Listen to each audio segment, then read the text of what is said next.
Ada acara demo. Saya kasih contoh ya. Ada acara demo. Ini keluar dia kasih biaya, keluar dengan tenaganya, teriak-teriak di sana sini, aktivitas. Ya. Ini tidak dapat apa-apa, bahkan dapat dosa. Dapat dosa. Ada acara demo, dipanggil demo, dia pergi tidur saja di rumah. Ya, cuma duduk di rumah. Dia tidak keluar. Itu lebih bagus daripada apa?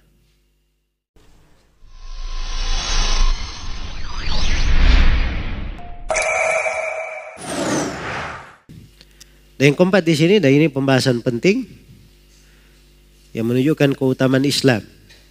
Berhemat di atas keislaman, pertengahan di atas keislaman, itu lebih baik daripada bersungguh-sungguh tidak di atas Islam. Al-iqtisadu alal Islam khairun min ijtihadin ala ghairil Islam. Iya. Jadi kalau seorang bersungguh-sungguh tapi di atas Islam, ini tentunya akan lebih utama. Tapi kalau dia hemat saja, biasa, sederhana, pertengahan, sesuai dengan jalan dan sunnah, maka itu lebih baik daripada orang yang sungguh-sungguh tetapi tidak sesuai dengan apa? Jalan dan sunnah. Iya. Tidak sesuai dengan jalan dan sunnah. Karena itu harus diketahui bahwa beragama ini yang menjadi ukuran adalah sesuai dengan keislaman. Walaupun dia sederhana, pertengahan, dianggap hemat di situ, itu nggak apa-apa. Itu lebih bagus daripada dia sungguh-sungguh tetapi tidak sesuai dengan apa? Keislaman. Maka Islam ini yang menjamin kebaikan untuk hamba. Di atas keislaman diterima amalannya. Karena itu sekali-sekali jangan ada yang menyangka bahwa amalan itu, sesuatu itu diukur dengan banyaknya amalan. Tapi yang menjadi ukuran adalah kesesuaian di atas jalan dan sunnah. Itu yang menjadi ukuran. Hemat di atas itu lebih bagus daripada sungguh-sungguh tapi menyelisihi jalan apa? Jalan dan sunnah. Ya, kadang ada orang berkorban. Ya, kadang ada yang menganggap dirinya dia berjihad fi sabilillah. Ada yang mencurahkan hartanya, tenaganya, tapi menyelisih sunnah. Tidak ada dia dapat apa-apa. Iya. Sore yang duduk-duduk saja, dia tidur. Ya. Maka itu lebih bagus daripada apa? Orang yang menyelisihi. Orang yang menyelisihi jalan dan sunnah. Ada acara demo. Saya kasih contoh ya. Ada acara demo. Ini keluar dia kasih biaya, keluar dengan tenaganya, teriak-teriak di sana sini, aktivitas. Ya. Ini tidak dapat apa-apa, bahkan dapat dosa. Dapat dosa. Ada acara demo, dipanggil demo, dia pergi tidur saja di rumah. Ya, cuma duduk di rumah. Dia tidak keluar.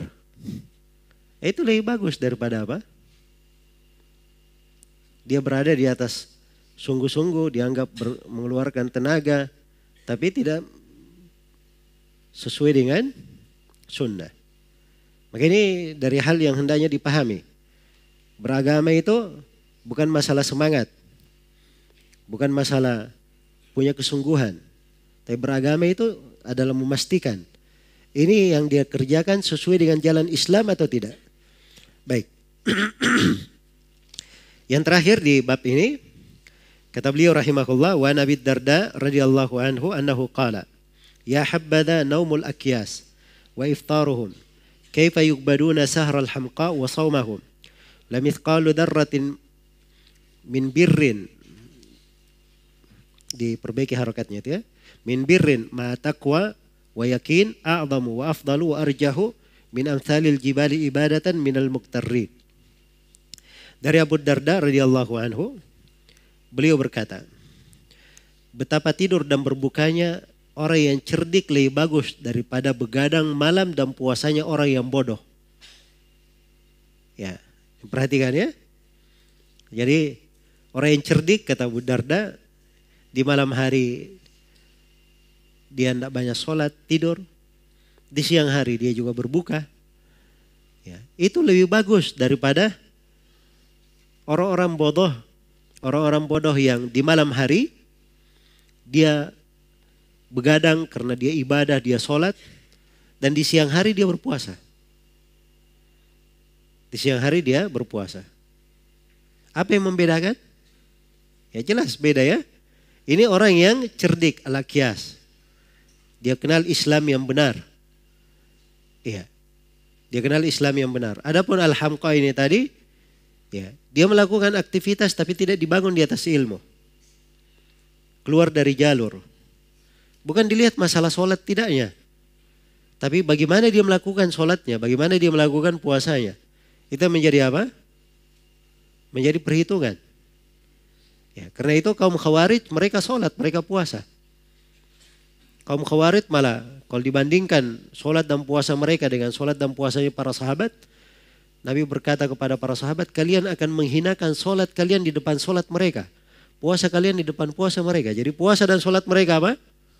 Banyak sekali kaum Khawarij ini. Tapi kaum Khawarij apa disifatkan oleh Nabi?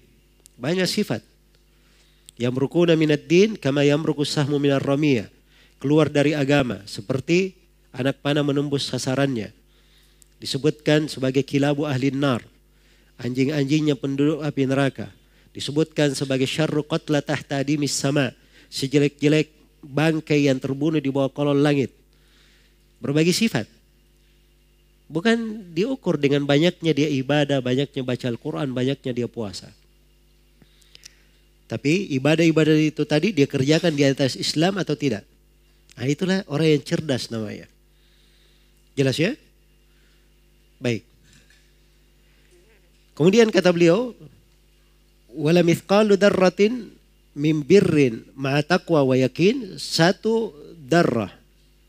Sungguh kebaikan sebesar darrah disertai dengan takwa dan keyakinan itu adalah lebih besar, afdal, a'zam wa afdal, lebih utama, wa arjah, dan lebih berat di dalam timbangan. Min amthalil jibali ibadatan minal muqtarrin, daripada ibadah sebesar gunung milik orang-orang yang tertipu. Iya. Jadi ini perbandingan ya, satu darrah, kecil satu darrah itu. Darrah ini telur semut. Darrah itu, telur semut. Dan dia adalah biji yang paling kecil yang diketahui oleh orang Arab di masa itu. Jadi mereka bahasakan darrah karena itu biji yang paling kecil yang mereka kenal. Jelas ya? Tapi ada orang yang mengatakan darrah itu adalah hal yang paling kecil. Bisa diartikan sekarang menjadi atom. Nah, ini enggak paham bahasa Arab namanya. Ya. Darrah itu bahasa Arab itu telur apa namanya? Semut itu tadi. Itu biji yang paling kecil. Dibahasakan untuk biji yang paling kecil. Mau diartikan atom, molekul apa itu enggak ada dalam bahasa urusannya. Jelas ya? Maksudnya ini pembahasan orang paham. Dia melakukan amalan yang paling kecil sekalipun dari kebaikan, tapi disertai dengan takwa dan keyakinan, itu lebih baik daripada apa? Amalan yang besar walaupun sebesar gunung, tapi munculnya dari orang-orang yang tertipu. Orang-orang yang tertipu. Baik, saya poinkan di sini 4 pembahasan. Yang pertama, al-mutamassikuna bil islami sahih humul akyas. Orang yang berpegang dengan Islam yang benar, mereka lah orang-orang yang cerdas. Ini kalau berbicara siapa yang cerdas, ini sudah. Orang yang berpegang dengan Islam yang benar. Jadi menjadi ukuran itu bukan masalah banyaknya dia beramal. Bukan masalah semangatnya. Bukan masalah dia melebihi yang lainnya. Tapi yang menjadi standar dan ukuran dan pokok yang harus selalu dia perhatikan, dia mencocokkan dirinya di atas Islam yang benar. Sesuai dengan jalan Islam yang benar. Ini sisi keutamaan Islam. Dia berpegang dengan Islam yang benar, walaupun sedikit, dia yang paling utama. Dia yang paling afdal. Mereka yang paling cerdas. Yang dibahasakan sebagai al-akyas. Iya. Baik. Kemudian, yang kedua, qalilun minal amali mal islami sahih wa taqwa wa yakin khairun min katsiri ibadatil muqtarrin. Amalan yang sedikit tapi disertai dengan Islam yang benar bersama dengan takwa dan keyakinan itu lebih baik daripada ibadah yang banyak dari orang-orang yang tertipu. Muqtar, bangga dengan amalannya, tertipu dengan pekerjaannya. Nah, ini tidak ada dari ketakwaan dia miliki. Hanya bangga, ujub saja. Dia nggak tahu bahwa ujubnya, kebanggaannya itu menggugurkan amalan.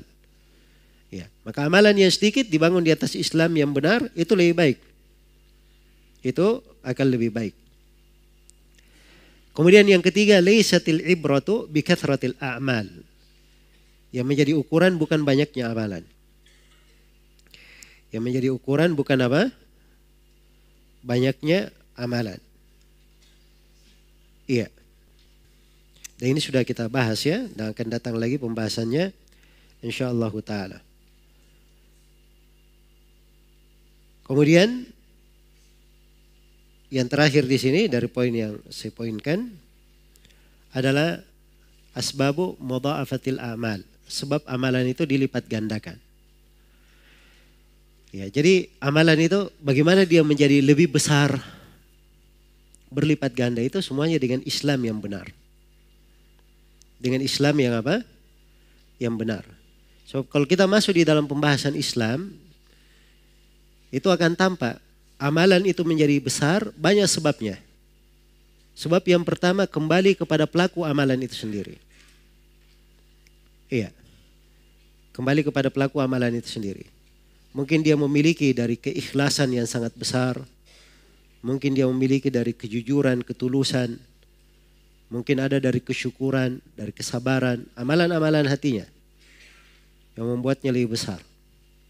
Sehingga berlipat ganda pahalanya. Karena itu kata sebagian as-salaf, ma sabaqakum Abu Bakrin bi kathrati salatin wala siyam, walakin bi syai'in waqara fi sadrihi. Abu Bakar itu tidak mendahului kalian dengan banyaknya kalian berpuasa, banyaknya kalian sholat. Tapi Abu Bakar mendahului kalian dengan sesuatu yang bercokol di dalam hatinya. Iya. Dan para sahabat seperti itu mereka. Gaya hidupnya itu bukan orang yang terlihat apa? Serius sekali begitu. Karena itu Nabi SAW sendiri, beliau kalau berpuasa, orang-orang menyangka seakan-akan Nabi tidak pernah berbuka. Tapi kalau beliau tidak berpuasa, orang-orang menyangka bahwa seakan-akan Nabi tidak pernah puasa. Ini puasa sunnah. Jadi pertengahan jalan mereka. Jelas ya? Karena itu gaya hidupnya para sahabat itu dibahasakan oleh seorang penyair. Sebagaimana yang disebutkan oleh Ibnu Rajab rahimahullah. Mali bimithli sayrikal mudallali tamshi ruwaidan wa taji fil awwali. Bagaimana saya bisa mendapatkan gaya berjalanmu yang mudallal itu? Yang sangat bagus, rapi, enak ditapaki. Bagaimana gaya berjalannya? Kamu jalannya pelan-pelan, tapi tibanya paling awal. Itu gaya hidupnya para sahabat. Ibarat kita ini semuanya berlomba ya. Kita dari garis finish yang sama, garis startnya sama. Startnya sama berjalan. Sahabat jalannya pelan-pelan. Tapi begitu tiba di garis finish, mereka sudah ada semua di depan. Nah, itu gaya beragama mereka.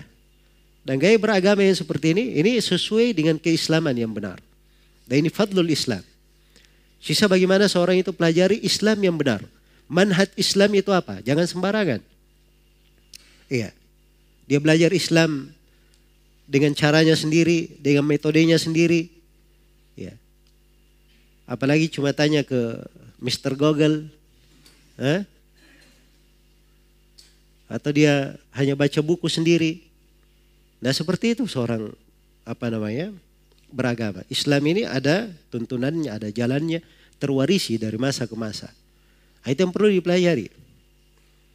dipelajari.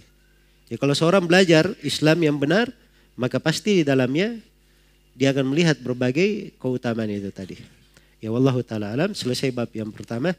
InsyaAllah ta'ala bab yang berikutnya kita lanjutkan di sesi yang ketiga nanti setelah sholat asyar setelah sholat asar insyaallah taala. Wallahu taala alam. Subhanakallahumma wa bihamdik asyhadu an la ilaha illa anta astaghfiruka wa atubu ilaik. Walhamdulillahirabbil alamin.